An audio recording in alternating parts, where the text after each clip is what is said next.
a ustedes por poder participar hoy día y contarles un poquito de qué se trata el tema. Traje una presentación para poder apoyarme, pero antes que todo contarles un poco de cómo se gestó esta como necesidad de conversación respecto al tema. Hoy día, no sé si ustedes están al tanto, pero en Chile tenemos una ley que incentiva la contratación de personas con discapacidad, y dado eso, muchas empresas desde hace 2 años ya efectivamente han tenido que generar procesos de inclusión a sus organizaciones desde la obligatoriedad, a lo mejor por la ley de cuotas, pero también desde la necesidad de responder a un espacio que no estaba anteriormente abierto a muchos profesionales o personas que tenían los talentos necesarios para poder entrar a trabajar, debido al desconocimiento, debido a lo mejor la falta de herramientas, tal vez incluso a la falta de, de posiciones disponibles para algún tipo de persona o profesional que tenga algún tipo de discapacidad. Entonces la idea de hoy día es que podamos conversar un poco en torno a eso, contarles un poco el marco teórico o los conceptos que impactan o que se asocian a este tipo de conversaciones, dado que el rol del área de recursos humanos, indistinto cuál sea el cargo, yo, como comentaba Víctor, he participado en distintos procesos o subsistemas del área, he estado en reclutamiento y selección, he estado viendo temas de capacitación, gestión del cambio, algunos proyectos, hoy día tengo un rol más de generalista que es un poco más transversal, por así decirlo, pero que si uno mira las áreas de recursos humanos o de gestión de personas, en las empresas es súper importante, indistinto el rol que tengamos dentro de esa área, poder contribuir a que esta inclusión se genere de forma eficiente, efectiva y potenciando el rol del líder, que ahí vamos a ver un poco a qué se refiere con la palabra liderazgo, para que de cierta manera estos procesos que son nuevos para las organizaciones sean amorosos desde el punto de vista para la persona, pero también para las personas que ya componen a esta organización donde se va a generar este proceso de inclusión. Entonces, hoy día la idea es que conversemos un poco del rol del líder en los procesos de inclusión efectivos. Vamos a ver un poco de qué se trata el liderazgo, de qué se trata la inclusión, la diversidad, vamos a entender un poco a qué se refiere un proceso de inclusión efectivo, es decir, cuando es exitoso este proceso, cuáles pudiesen ser las principales barreras.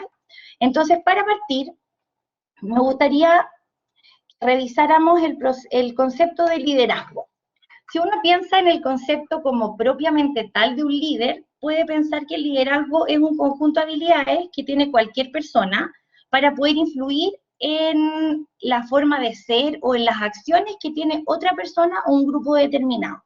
Entonces tenemos distintos tipos de liderazgo, liderazgos religiosos, liderazgos culturales, liderazgos dentro de algún grupo, por ejemplo, los guías scout, que tenemos ciertos como roles que definen un liderazgo dentro de esas organizaciones. Entonces tenemos como un abanico distinto de tipos de liderazgo y además de formas de ejercer el liderazgo. Entonces, la literatura antigua de recursos humanos hablaba del liderazgo autocrático, por ejemplo, que era como este líder así más mandón, por así decirlo, o más directivo, en el sentido de que daba muchos lineamientos y no hacía partícipe mucho a los trabajadores de su área, por ejemplo, o el líder laissez-faire, que en el fondo es este líder como que deja actuar a todas las personas del grupo que lo componen y que cada uno haga como un poco lo que quiere, el líder participativo, ahí tenemos distintas como formas de ejercer un liderazgo. Y ahí es súper bueno que hagamos la distinción también en lo que significa el liderazgo laboral versus lo que es una jefatura. Está muy asociado como en el inconsciente de nosotros en el fondo y en la forma de ver que lo que es un líder. Se habla de líder de área, líder de capacitación, líder de marketing, pero finalmente la persona que, como dice la definición, la persona que puede ejercer liderazgo no necesariamente tiene que ser la jefatura. Sería ideal que la persona que está a cargo de un área, que toma decisiones, que es responsable de esta área, tuviese además desarrollado su liderazgo y tuviera estas habilidades que de cierta manera influyen o inspiran a otros para poder hacer las cosas que se necesitan hacer, ¿ya? Entonces, cuando hablamos de liderazgo laboral, podemos pensar también incluso en una persona que no tiene un cargo definido de jefatura, pero que sí ejerce influencia en los demás para poder conseguir los distintos objetivos que se plantean. Entonces, por ejemplo, no sé, de repente en un equipo de fútbol, a lo mejor el capitán no es el que empuja a los demás, debiese ser, y ojalá sea así, pero en el fondo a lo mejor hay otro miembro del equipo que es el que echa como para arriba al equipo, que le dice vamos que se puede, en el fondo que inspira con su accionar a que los demás lo hagan también, entonces un rol de jefatura propiamente tal o de toma de decisiones jerárquicamente en una organización, ¿ya? Y también tenemos que pensar que en el liderazgo laboral, este rol lo que logra o lo que busca es inspirar a los otros miembros del equipo a ejercer las funciones con entusiasmo, siempre en el marco de los valores y el propósito que tiene la empresa, es decir, como alineado en la cultura y consiguiendo los logros de las metas y los objetivos que se plantean. Entonces, a lo mejor vamos a tener un gestor del área comercial en una empresa, por ejemplo, de venta, que va a ser el que le va muy bien, que logra hacer sus ventas en forma ética y dentro del marco de valores de la empresa, y que él va a inspirar a los demás miembros del equipo a poder tener este comportamiento positivo y poder actuar de forma similar a como él lo hace. De cierta manera, un líder es una persona que modela comportamiento, es una persona que ¿cómo se llama esto? Que inspira, como ya les decía, y que busca de cierta manera que las otras personas repliquen un poco lo que están haciendo. Entonces, ya que nos queda más o menos claro el concepto de liderazgo, tenemos que hablar de la diversidad, ¿ya? Cuando uno habla de diversidad, dice, o más bien se refiere a cuáles son las diferencias o distinciones entre personas, animales, cosas, y que va en pos o como que refleja la variedad, la infinidad o la abundancia de cosas diferentes en ese grupo, ¿ya? Entonces, de cierta manera, la diferencia hace que nosotros podamos catalogar también o, de cierta forma, categorizar algunas características, ya sea de personas, animales, cosas, conjuntos de cosas, y esta diversidad se da en ámbitos biológicos, culturales, étnicos, lingüísticos, sexuales y funcionales. Entonces, por ejemplo, una diversidad cultural es en un país donde viven distintas personas de distintas nacionalidades, ¿ya? Eso podría ser cultural. O en una zona de nuestro país donde conviven distintas culturas, a lo mejor, no sé, personas que provienen de Alemania, personas que provienen de África, personas que provienen de, no sé, Palestina, y forman como culturas dentro de las culturas de un país, por ejemplo. Eso ya es diversidad. Tenemos que partir de la base de que todos somos diversos y distintos, ¿ya? Lo que pasa es que también hay ciertas como características o agrupaciones que abarcan grandes características que nos hacen diversos. Dentro de ellas está también la diversidad funcional, que se relaciona como a las capacidades y a las habilidades que puede o no tener una persona. ¿Y por qué se los planteo? Porque desde la diversidad funcional también podemos entender el concepto de discapacidad. ¿Ya? ¿Alguien tiene algún comentario hasta acá o alguna pregunta? Si no, la van poniendo en el chat. Si no es del tema que estamos hablando y se les quedó una pregunta atrás, pónganla también y lo retomamos, ni un problema. Bien, entonces, inclusión. Ya, buenísimo. Según la UNESCO, ¿qué es la inclusión? Es un enfoque que responde de una forma positiva a la diversidad de las personas y a las diferencias individuales. Entonces, si bien es cierto, categorizamos o diferenciamos, a través de la inclusión podemos juntar, aunar desde lo positivo y reconociendo las diferencias entre las personas, desde un modelo comprensivo que habla de incorporarnos, de cierta manera, integrar, porque antes de la inclusión, desde el modelo de la inclusión habla, como les decía yo, de un enfoque positivo. Antes de la inclusión existía la integración. Muchas veces a lo mejor escuchamos como de el proyecto de integración escolar. En la integración es incorporar a una persona a un conjunto de personas o incorporar un animal o una cosa o un concepto dentro de un conjunto, pero sin hacerlo partícipe en equidad de condiciones, ¿ya? Sino que es más bien, por ejemplo, cuando antes en los colegios se hacía la integración escolar, se incorporaba al niño al aula, pero se le explicaba de forma diferente a cómo aprendían los compañeros. Hoy día, bajo el modelo de la inclusión, lo que se hace es que se adapta el material pedagógico a lo mejor, pero los niños participan de la misma clase. No es que haya una profesora aparte explicándole, por ejemplo, a algún niño que tenga alguna capacidad diferente de aprendizaje. Entonces, lo que hace la inclusión es que entiende que la diversidad no es un problema, sino al contrario, una oportunidad para enriquecer la sociedad a través de una participación activa en las distintas índoles de la vida familiar, de la educación, en el trabajo, y en general en todos los procesos sociales, culturales y comunitarios. Entonces, de esta manera podemos entender que incluyendo personas diversas, considerando que somos todos distintos, pero de esta diversidad más definida, por así decirlo, como les planteaba en la lámina anterior, la idea es justamente que cada componente de esta persona diversa enriquece mi conjunto, enriquece el concepto que yo puedo tener del trabajo, enriquece cómo se generan los procesos de aprendizaje en los colegios, de esa manera suma, no me genera un costo adicional, sino que al contrario, le entrega valor a mi organización. Desde esa perspectiva, vamos a entender, la discapacidad tiene, en el fondo, distintas miradas a lo largo de la historia. Por ejemplo, hay una mirada que es la mirada más asistencialista, que es la que hoy día ejercen algunos centros de atención para personas con algún tipo de discapacidad física o sensorial. Después vamos a ver cuáles son los tipos de discapacidad, que de cierta manera le entregan asistencia a la persona con discapacidad. Hoy día, la discapacidad a nivel mundial se observa o se toma, digamos, se materializa desde la comprensión de que la persona es diversa, pero dependiendo mucho del contexto es el tipo o grado de discapacidad que va a tener la persona. No sé si me explico, pero en el fondo tenemos que entender que la discapacidad es un conjunto, es una definición que agrupa un conjunto de conceptos, por así decirlo.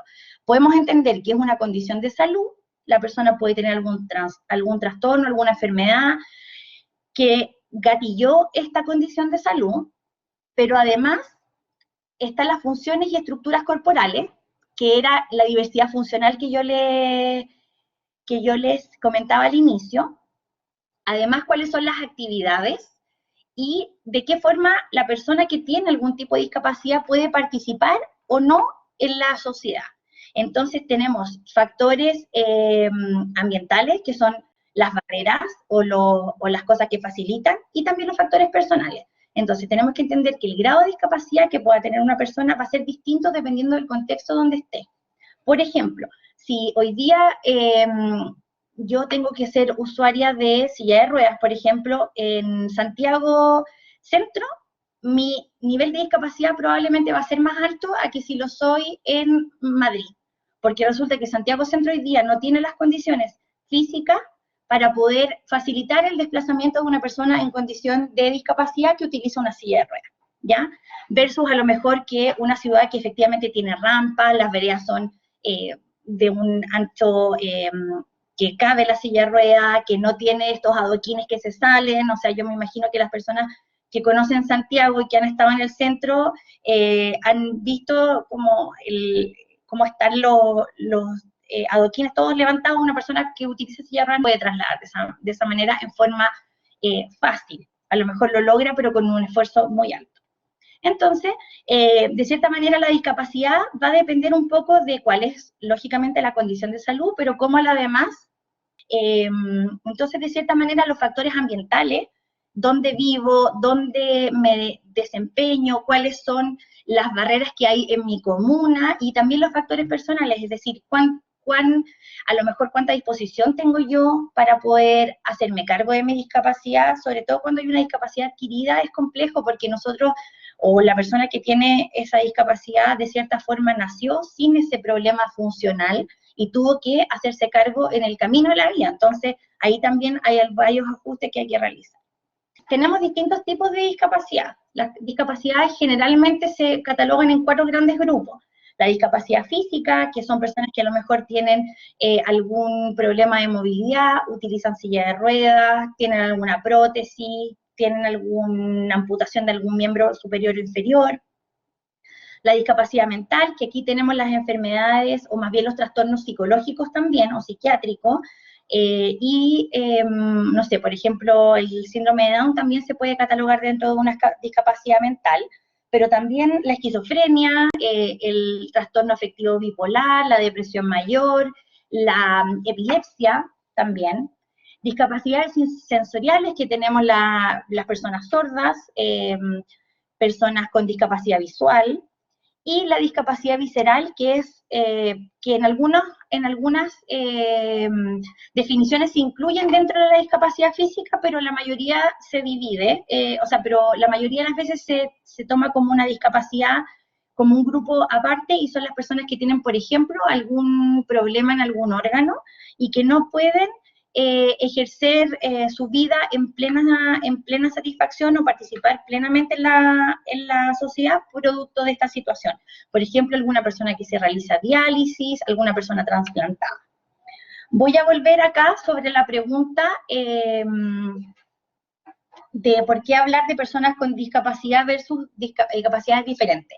El término capacidad diferente lo acuñó un grupo de padres de niños con algún tipo de discapacidad porque sentían que la discapacidad era en un tono más denostativo de las capacidades o habilidades que podían tener estos niños. Sin embargo, la Convención de Discapacidad y los derechos de las personas con discapacidad que se promulgaron algunos años atrás, habla de persona con discapacidad o persona en situación de discapacidad, ¿ya? No sé si ahí aclaré la pregunta de la persona. ¿Qué es la inclusión laboral?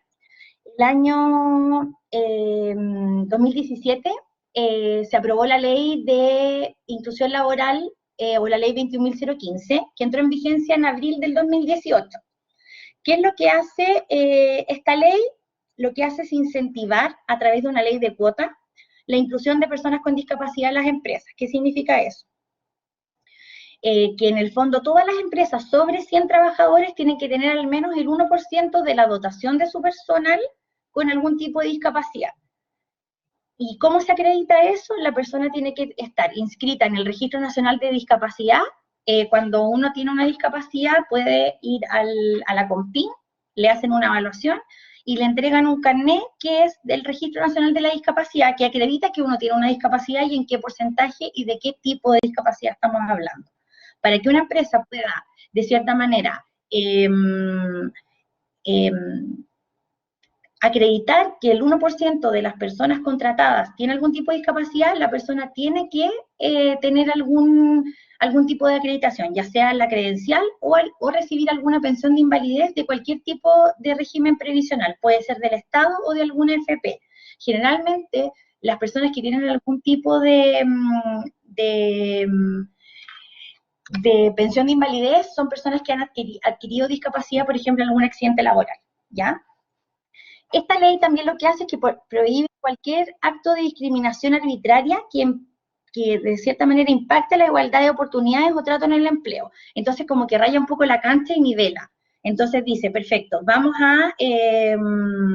entonces lo que hace esto es elimina discriminación salarial para las personas con discapacidad intelectual. No sé si ustedes sabían, pero antes, en Chile, hasta antes de esta ley, un empleador podía contratar a una persona con discapacidad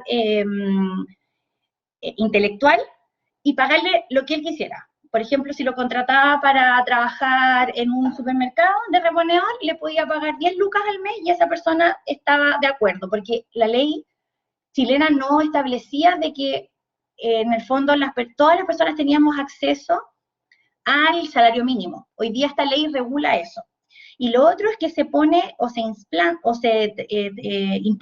digamos, el término de ajustes razonables. ¿Qué son los ajustes razonables? Los ajustes razonables son todos los ajustes que yo haga, tanto en infraestructura, en funciones del cargo y en temas actitudinales o conductuales en el equipo de trabajo para que la persona pueda ejercer su trabajo en igualdad de condiciones que el compañero, ¿ya? Entonces, por ejemplo, si yo tengo un cargo de telefonista, y, por ejemplo, mi lugar de trabajo no tiene ascensor y es en un segundo piso y postula a mi cargo una persona que utiliza bastones, por ejemplo, o que tiene una prótesis y que no puede subir y bajar escalera en forma autónoma, lo que se hace en ese caso es o disponer algún ascensor si se pudiese en el edificio, pero como es un ajuste un poco desproporcionado, y no es razonable, lo que se hace a lo mejor es cambiar el lugar de la oficina. Entonces, por ejemplo, si yo trabajo en un edificio de 3 pisos y en el tercer piso está el call center, yo lo puedo bajar al primer piso para que sea más accesible. A eso se refiere con un ajuste razonable. Que sea un ajuste que permita que la persona desempeñe su rol en igualdad de condiciones que los compañeros, pero sin generar una modificación desproporcionada.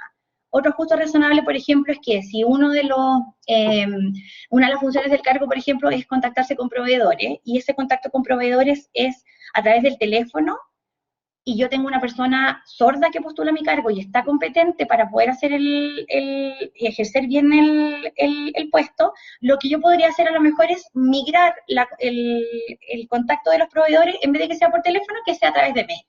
Son ajustes que se hacen para que las personas puedan acceder de mejor manera al trabajo, ¿ya? Bien, aquí vamos directamente a cuáles son las consideraciones, organizacionales que se tienen que hacer al menos para poder hacer una inclusión efectiva de alguna persona con discapacidad. Primero que todo, se tiene que realizar una política de inclusión y diversidad y declararla. ¿Qué significa eso? Que yo como organización digo, nosotros vamos a hacer una organización, una empresa inclusiva. Entonces, esto yo lo declaro, primero como una declaración de intenciones y además lo defino en una política. Generalmente las organizaciones tienen, por ejemplo, un protocolo de higiene y seguridad. Además de eso, habría que tener una política de inclusión y diversidad donde yo declare y de cierta manera me comprometa a hacer una organización de ese estilo. Además, hay que hacer un programa de concientización, que era lo que mencionaba, por ejemplo, ahí Patricio, sobre la inclusión y la diversidad. Y eso implica talleres, charlas, comunicaciones, capacitaciones, de cierta forma también entrega de herramientas a los empleadores y a las personas del equipo que van a ser compañeros de una persona que tenga algún tipo de discapacidad. Además, es súper importante buscar y definir algún sponsor que de cierta manera nos ayude dentro de la empresa a impulsar esta inclusión, porque si bien es cierto, es una obligatoriedad de la organización, entonces de repente un sponsor dentro de la organización nos va a ayudar a impulsar de mejor manera esto. Y cuando hablo de sponsor no me refiero a los gerentes, me refiero a distintas personas en distintas áreas transversalmente, que sean personas que estén de acuerdo, que de cierta manera compartan el concepto de inclusión, que sean personas que puedan ejercer este liderazgo, que no necesariamente va asociado a una jefatura que les comentaba al inicio, y que de cierta forma nos faciliten estos procesos dentro de la empresa, ¿ya? Que nos vamos a encontrar con las barreras que después las voy a comentar, que no necesariamente son la infraestructura, ¿ya?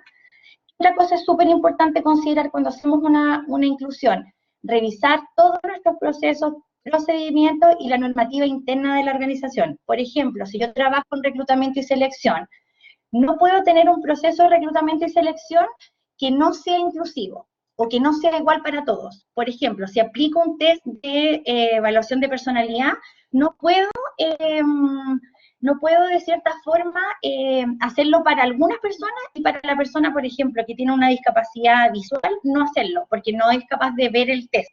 Entonces tengo que unificar mis procesos y hacerlos inclusivos para todos, ¿ya? Además, hacer un análisis de puesto de trabajo. El análisis de puesto de trabajo es una herramienta que nos permite entender cuáles son los requerimientos funcionales del puesto de trabajo. Es decir, la persona tiene que ocupar teléfono, tiene que ocupar computador, tiene que desplazarse dentro de la oficina para reuniones, tiene que, por ejemplo, el puesto de trabajo, el escritorio, ¿cabe una silla de ruedas? ¿No cabe una silla de ruedas? Todo ese tipo de cosas hay que necesariamente hacerlas antes de la inclusión o del ingreso de la persona para que no exista esta barrera más física que yo les comentaba. Levantar claramente, entender un poco la descripción del cargo, cuáles son las funciones, y esto es súper importante, levantar las barreras para la inclusión.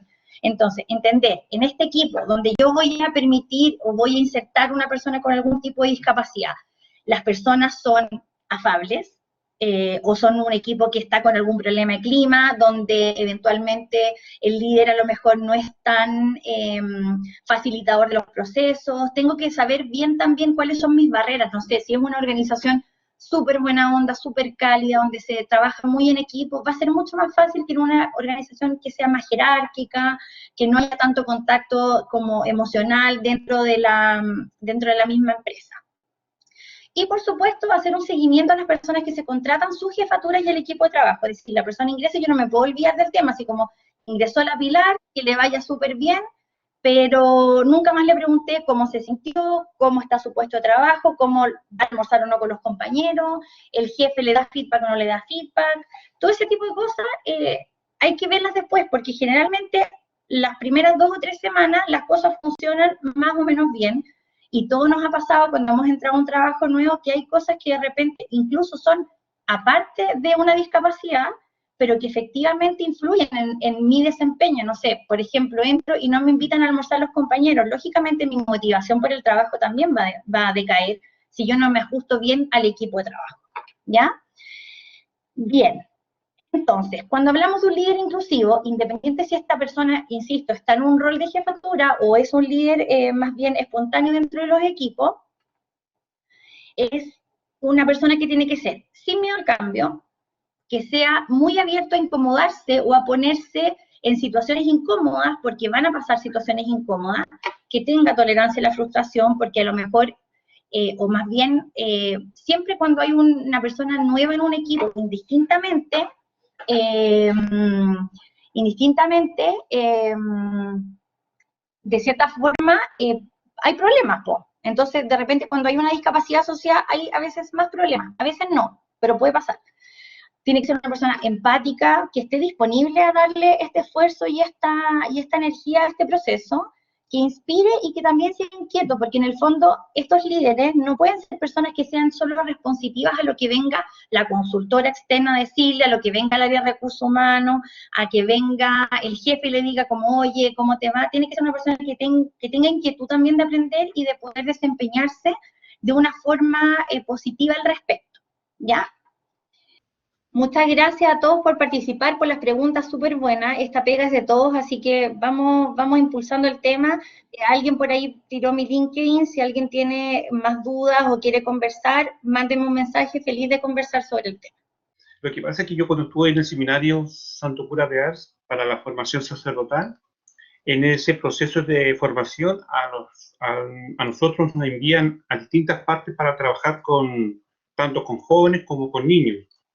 Y una de las cosas que me pidieron a mí fue trabajar en un colegio que era como un trabajo más de inspector, de ayudar, de acompañar a los chicos, pero tenía que ver con este sentido de trabajar con los niños, ya que hubo un tiempo en que la iglesia estaba bien cuestionada con el asunto de los abusos. Y más me lo hicieron para poder entender cómo trabajar con los chicos, porque después con el término de mi formación yo iba a ser el sacerdote, iba a ser la cabeza de la iglesia o de la parroquia donde me iban a enviar, y obviamente íbamos a tener confirmaciones, primeras comuniones, etcétera, etcétera, pero íbamos a trabajar con los jóvenes y con los niños. Y para eso hay que ir trabajando paulatinamente y obviamente bajo la supervisión de un psicólogo y de una psicóloga, de los especialistas que te vayan ayudando en esta parte. Y aquí viene el trabajo de la docencia.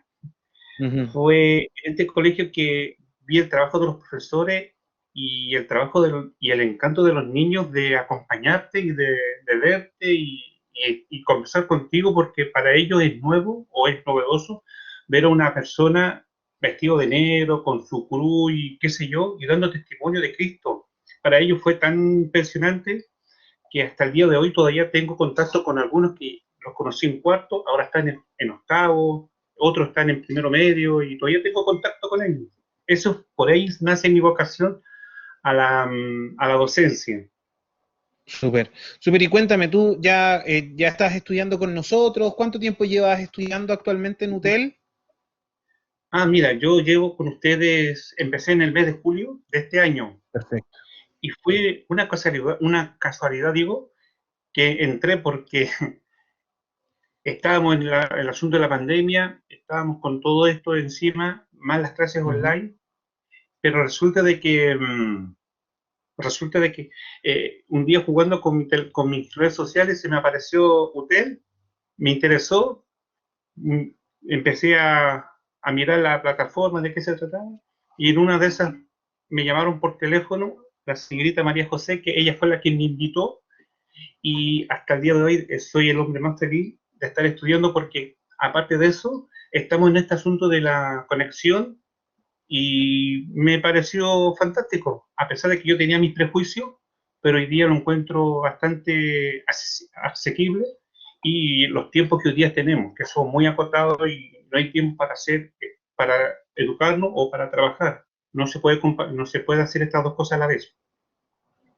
Perfecto, sí, te entiendo. Te entiendo. Cuéntame un poco cuál ha sido tu experiencia. Bueno, ya veo que estás muy contento, que ha sido una muy buena experiencia, pero cuéntame qué te parece la plataforma, cómo has enfrentado esto, porque igual yo que también me puse a estudiar hace poco de nuevo, también en UTEL, es potente el hecho en este caso, de volver a estudiar, ¿no? Uno como que se cuestiona un poco ¿podré hacerlo? No sé si te pasó eso, que uno como que tiene miedo de asumir el desafío. Claro, al comienzo me costó tomar la decisión, a pesar de que estoy trabajando como docente en colegios y veía que mis alumnos también se cuestionaban con este asunto de la plataforma, pero resulta de que como ya venía con un ritmo de estudio de la universidad, era necesario seguir educándose, pero no tenía las herramientas porque o trabajaba o estudiaba. Pero yo Claro. quería hacer las dos cosas a la vez. Y esto de la plataforma y viendo a mis alumnos conectados al otro lado, me animé y dije que di el paso, que fue dudoso al comienzo porque la plataforma no se caían, no había interacción con los alumnos, con las profesoras, solamente con la cámara apagada, y era como una cosa fría. Hoy día lo encuentro tan normal y tan amigable a la vez, porque te da tiempo para estudiar. Y creo que no es tan malo hacerlo, sino que al contrario, hay que quitarse un poco los prejuicios, porque son la lluvia de Eso es ideas súper para importante. hacer un juicio de esto. Ujú. Yo creo que Oye, para mí es fantástico. súper, súper. Y lo que a mí me ha pasado un poco por ejemplo, la otra vez tuve que hacer un trabajo en grupo, ponte tú, tuve que responder algo en grupo y te das cuenta que tenéis compañeros de diferentes partes del mundo, ¿no?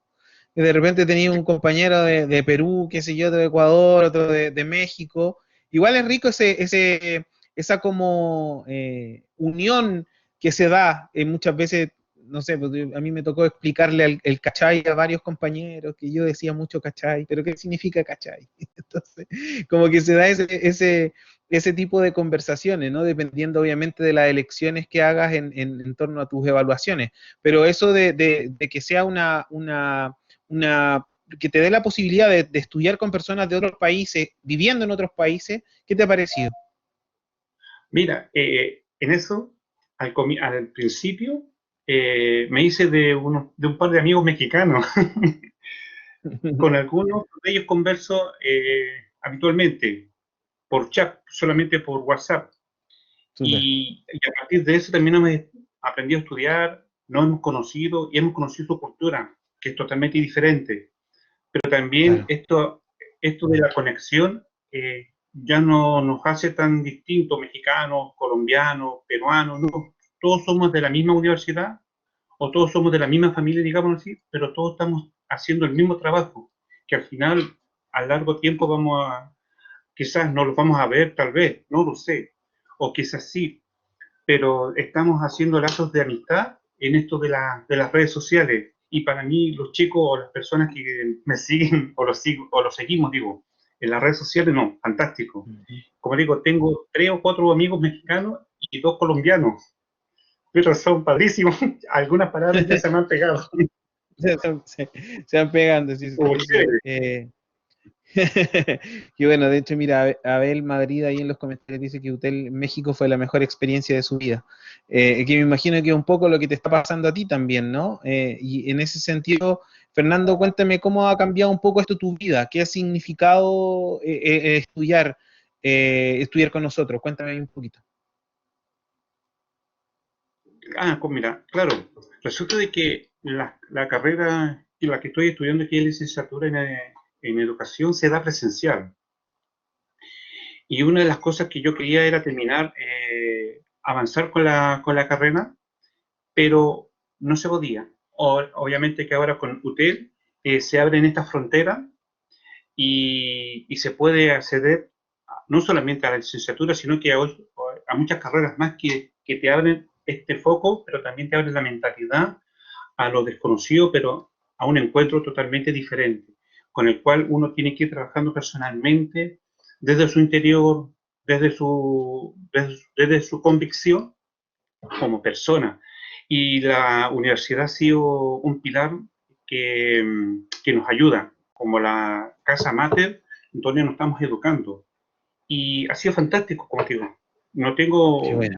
otras palabras como decir la bendición que llegó desde México a Sudamérica, hacia lo más lejos de Chile, a lo más lejos que somos nosotros los chilenos, y estamos estudiando, ¿no? Y eso es bueno. Creo que salió para otras partes del mundo y eso ya está viendo y nos está diciendo que en un tiempo más ya todos vamos a estar conectados.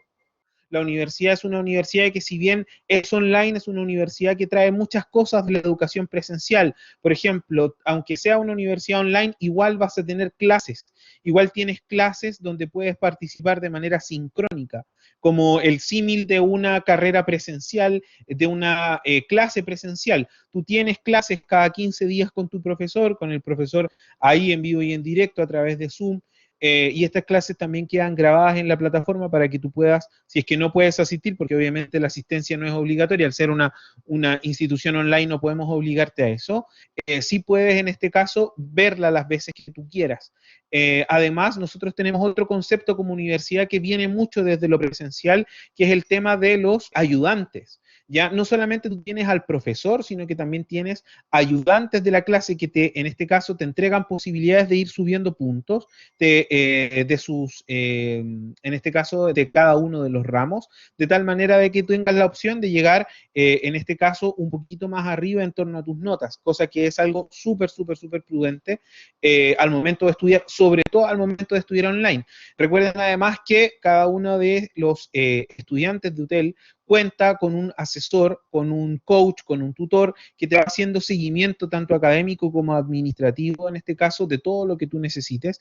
Están ahí llamándote en el caso de que no te hayas metido a la plataforma, por qué no te has metido, te falta algo, te ayudo con algo. En este caso están siempre presentes a lo largo de tu camino académico, de tal manera de que no te sientas solo. Esto es algo súper importante. Recuerden que no necesariamente por ser una institución online, tú estudias solo y terminas absolutamente solo la carrera. Ves a alguien cuando te matriculas y luego vas a buscar el título. No, no es esa la idea.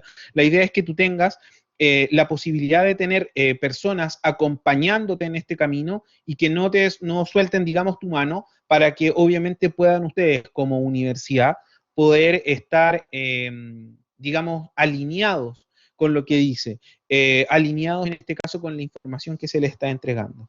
Eso es algo súper importante y interesante. Y recuerden en este caso que nosotros solamente, o sea, no solamente tenemos licenciaturas, sino que también estamos entregando licenciaturas, maestrías y doctorados desde nuestra universidad. Las licenciaturas pueden tener una duración de 4 años, que son las normales, digamos, las licenciaturas de 4 años, y hay una modalidad especial que tiene una duración de 2 años, 10 meses, que te permite ir acortando el plazo teniendo un poco más de ramos bimestralmente. La forma de estudio es bimestral, por lo tanto te permite tener 2 ramos, en el caso de la de 4 años, y 3 ramos, entre 2 y 3 ramos, la que es de 2 años, 10 meses, y puedes obtener tu licenciatura en ese plazo de tiempo, algo que para los que, por ejemplo, no tienen mucho tiempo para estar estudiando 5 años, 4 años, porque ya tienen experiencia, pueden tomarlo y en este caso salir antes de tiempo, aprovechando también esta facilidad que entrega nuestra universidad de ir avanzando de una manera más rápida. Bueno, para ir cerrando entonces, yo les agradezco mucho su tiempo, les agradezco también por haberse quedado hasta esta hora, disfrutar de este evento que fue súper, súper potente, gracias a Pilar, gracias a Fernando que también estuvo con nosotros. Cualquier duda o consulta, estamos en este caso disponibles para ustedes en nuestra página, ¿cierto? También podemos tener cualquier información a través de nuestro correo, que es chile@utel.edu.mx, chile@utel.edu.mx. Les agradezco mucho su tiempo y que tengan una excelente, excelente tarde. Muchas gracias a todos y nos vemos más adelante.